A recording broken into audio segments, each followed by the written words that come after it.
Hi everyone, Mampi রান্নাবাটি চ্যানেলে সবাইকে warm welcome. আশা করি আপনারা প্রত্যেকে খুব ভালো আছেন এবং সুস্থ আছেন। আজকে আমি আপনাদের জন্য নিয়ে এসেছি পাট শাকের একটা দুর্দান্ত রেসিপি। চলুন দেখে নিই এর জন্য কি কি লাগছে।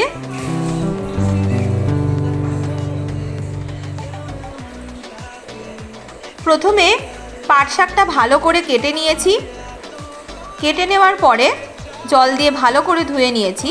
এরপরে আমি ননস্টিক প্যানের মধ্যে এটা করছি। আপনাদের বাড়িতে যাদের কড়াই আছে কড়াইতেও এটা করতে পারেন, খুব সুন্দরভাবে এটা হয়ে যায়। প্রথমে এটা আমি দিয়ে দিয়েছি, তারপরে সুন্দর করে নাড়াচাড়া করে নেব। তারপরে শাক থেকে যখন জল বেরোতে থাকবে তখন আমি এর মধ্যে দিয়ে দিচ্ছি পরিমাণ মতো নুন। শাকে কিন্তু জল দেওয়ার কোনো দরকার নেই, কারণ এটা তেল ছাড়া প্রথমে আমাদের এই যে জলটা বের হচ্ছে এটাতেই আমাদের শাকটা কিন্তু পুরোপুরি নরম হয়ে যাবে। এরপরে আমি ঢাকা দিয়ে রেখে দিয়েছিলাম 10 মিনিট মতো, আর তার মধ্যে আমি 12 থেকে 13টা রসুনের কোয়া আমি ছাড়িয়ে নিয়েছি। এই মুহূর্তে কিন্তু আমাদের অনেকটা শাকটা নরম হয়ে গেছে, আর তার মধ্যে আমি রসুনের পেস্টটা বানিয়ে নেব। রসুনটা যখন আমরা ফোড়ন দেব তখন খুব সুন্দর এই শাকটা খেতে হবে। যাদের শাক খুব প্রিয় জিনিস তাদের কিন্তু ভালো লাগবে। আমার শাকটা হয়ে গেছে। এরপরে আমি একটু নাড়াচাড়া করে নিচ্ছি, তারপরে আমি এটা তুলে নেব। তুলে নেওয়া হয়ে গেছে। তুলে নেওয়া হয়ে গেলে এর মধ্যে আপনি 2 চামচ তেল দিয়ে দেবেন, 2 বড় চামচ সর্ষের তেল, আর এটা অবশ্যই সর্ষের তেলেই করতে হবে। এরপরে তেলটা একটু গরম হয়ে গেলে ফোড়ন হিসাবে আমি প্রথমেই দিয়ে দিচ্ছি শুকনো লঙ্কা, আর দিচ্ছি রসুনের পেস্ট।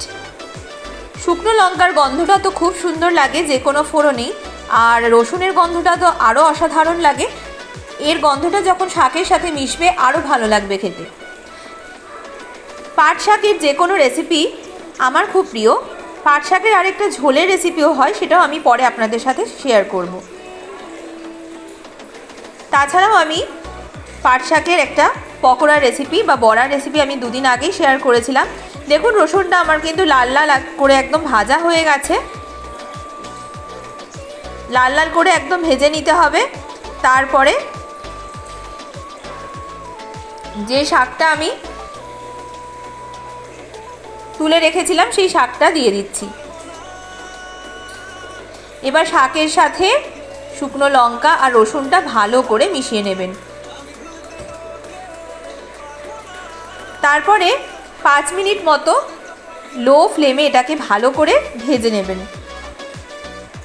খুব সুন্দর এটা রেসিপি, আর এতে তো কোনো মশলা লাগে না। আপনারা সবাই জানেন, আপনারা কম বেশি তো সবাই বানিয়েছেন বাড়িতে, তবে রসুন ফোড়ন দিয়ে যেন মনে হয় একটু সুন্দর একটা ফ্লেভার আসে।